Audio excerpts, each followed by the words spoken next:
नमस्कार साथियों, स्वागत है आपका हमारे इस चैनल पर। और आज का हमारा टॉपिक है दिल्ली सल्तनत। भारत पे कई वंशों ने शासन किया, लेकिन दिल्ली सल्तनत का काल भारत में एक महत्वपूर्ण काल माना जाता है। इसका समय 1206 से 1526 ईस्वी तक का है। दिल्ली सल्तनत का जो पहला वंश था वह था गुलाम वंश। गुलाम वंश में जो पहला शासक है वो है कुतुबुद्दीन ऐबक। कुतुबुद्दीन ऐबक के माता पिता तुर्किस्तान के तुर्क थे। तुर्की भाषा में ऐबक का अर्थ होता है चंद्रमा का स्वामी, यानी कि चंद्रमा का स्वामी। कुतुबुद्दीन ऐबक ने 1206 में मोहम्मद गोरी की मृत्यु के बाद लाहौर में स्थानीय नागरिकों के अनुरोध पर सत्ता ग्रहण की। वह लाहौर को ही अपनी राजधानी बनाया और मरते दम तक वो लाहौर में ही रहा। 1206 से 1290 तक का काल गुलाम वंश का काल माना जाता है, लेकिन सभी शासक एक वंश के नहीं थे। कुतुबुद्दीन ऐबक को छोड़कर गुलाम वंश के सभी शासक तुर्की की इल्बारी जनजाति से संबंधित थे। कुतुबुद्दीन ऐबक को भारत में तुर्की राज्य का वास्तविक संस्थापक माना जाता है और वह दिल्ली का प्रथम तुर्क शासक था।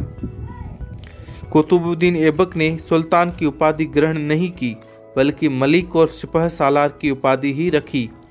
उसने न अपने नाम का खुतबा पढ़ा और न ही सिक्के चलाए। इस कारण उसे दिल्ली का स्वायत्त सुल्तान नहीं माना जा सकता। ऐबक की उदारता व दानशीलता के लिए उसे लाख बख्श कहा गया। कुरान का अत्यंत सुरीली आवाज़ में पाठ करने के कारण कुतुबुद्दीन ऐबक को कुरान खां भी कहा जाता है। उसे हातिम द्वितीय भी कहा जाता था। दिल्ली में कुतुब मीनार की नींव प्रसिद्ध सूफी संत ख्वाजा कुतुबुद्दीन बख्तियार काकी के नाम पर कुतुबुद्दीन ऐबक ने रखी। इसका निर्माण कार्य इल्तुतमिश ने पूरा किया। साथियों, इस लाइन को ज़रा ध्यान से देखना। कुतुब मीनार की नींव रखी थी वो थी कुतुबुद्दीन ऐबक ने, लेकिन जो उसका निर्माण कार्य किया था वो पूरा करवाया था इल्तुतमिश ने।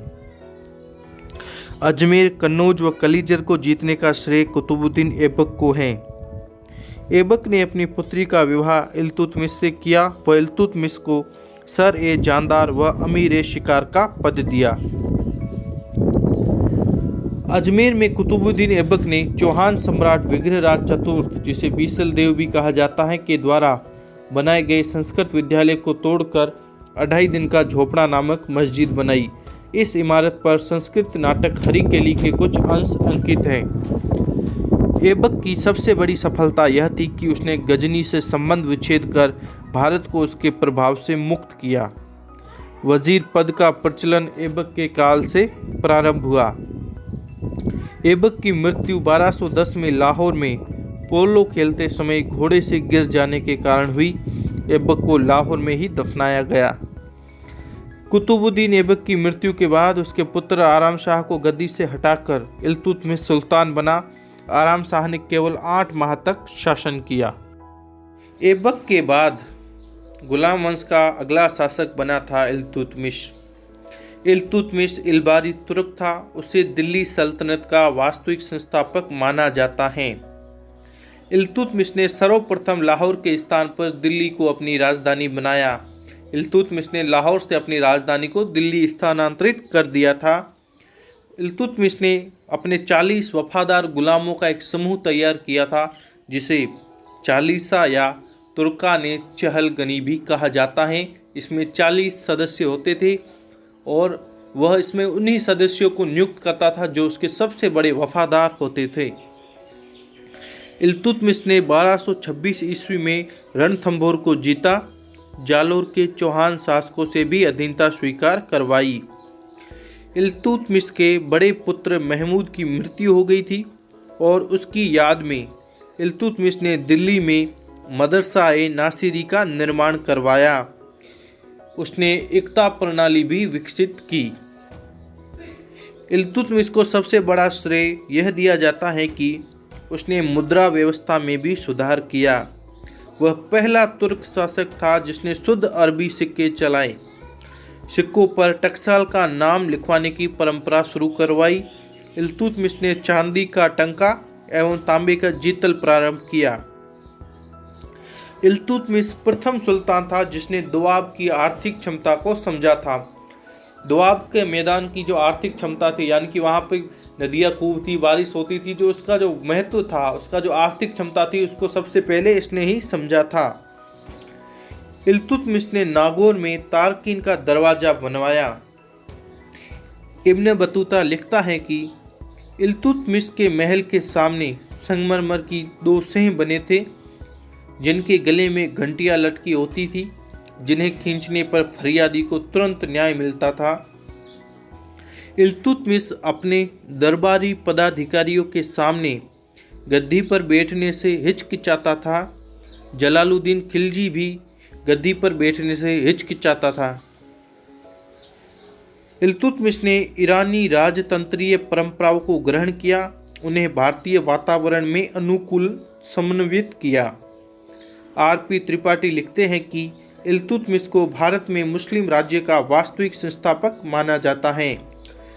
डॉक्टर ईश्वरी प्रसाद ने इल्तुतमिश को भारत में गुलाम वंश का वास्तविक संस्थापक बताया है।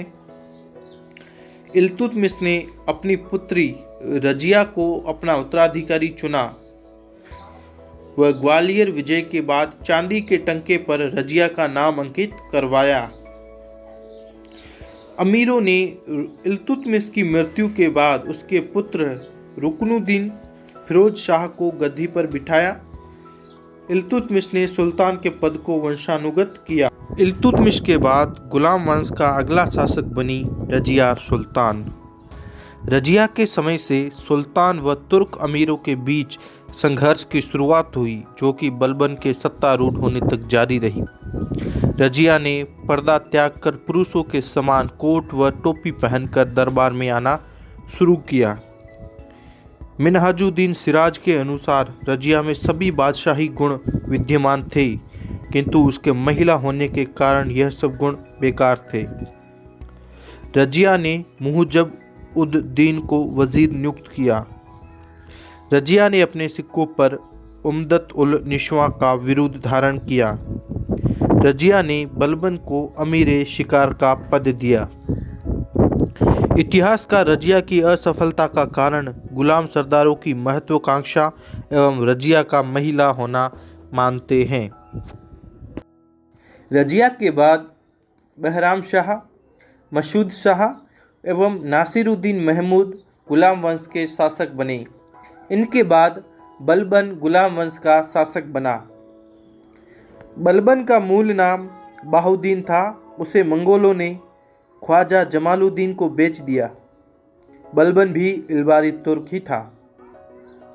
बलबन ने सुल्तान बनने से पहले 20 वर्ष तक नासिरुद्दीन महमूद के वजीर के रूप में कार्य किया था तथा उसने सुल्तान की शक्तियों का उपयोग किया और सुल्तान न होते हुए भी सुल्तान के छत्र का उपयोग किया, यानी कि सुल्तान न होते हुए भी उसने वह कार्य किए जो एक सुल्तान को करने चाहिए, यानी कि सुल्तान की सारी शक्तियों का उपयोग बलबन पहले ही कर चुका था।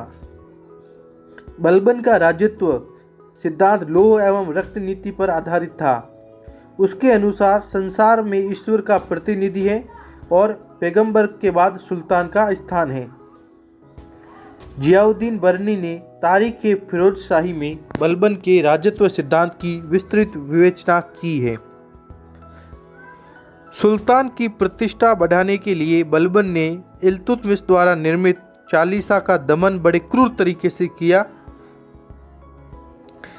बलबन ने स्वयं को फिरदौसी के शाहनामा में वर्णित अफरासियाब का वंशज माना एवं शासन को ईरानी आदर्श के आधार पर व्यवस्थित किया।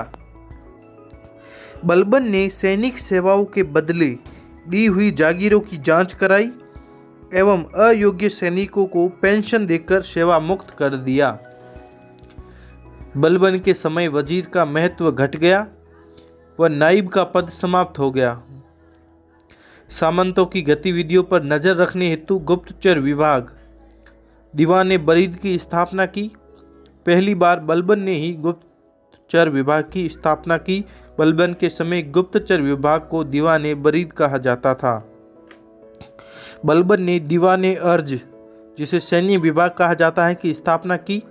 वह इमाद उल मुल्क को सेनाध्यक्ष नियुक्त किया।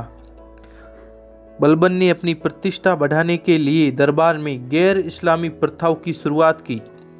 जैसे सिजदा, पाबोस एवं नारोज का त्यौहार मनाना आरंभ किया।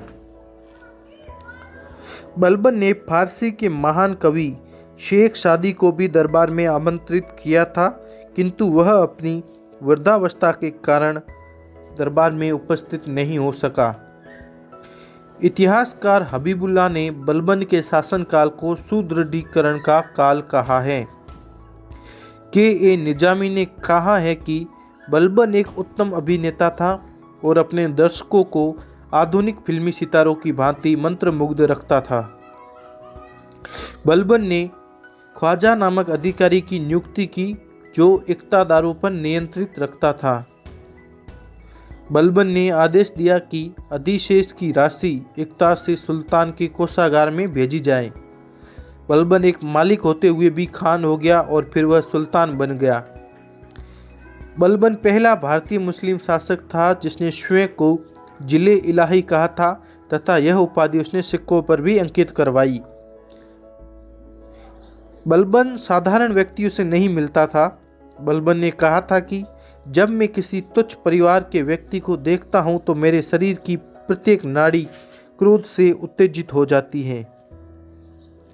इतिहासकार बर्नी लिखता है कि बलबन की मृत्यु से दुखी हुए मलिकों ने अपने वस्त्र फाड़ डाले, सुल्तान के शव को कब्रिस्तान ले जाते हुए अपने सिरों पर धूल फेंकी। वह 40 दिन तक बिना बिस्तर पर जमीन पर सोए। साथियों, यह था हमारा गुलाम वंश। इसके बाद का वंश है खिलजी वंश, जो हम अगले एपिसोड में अध्ययन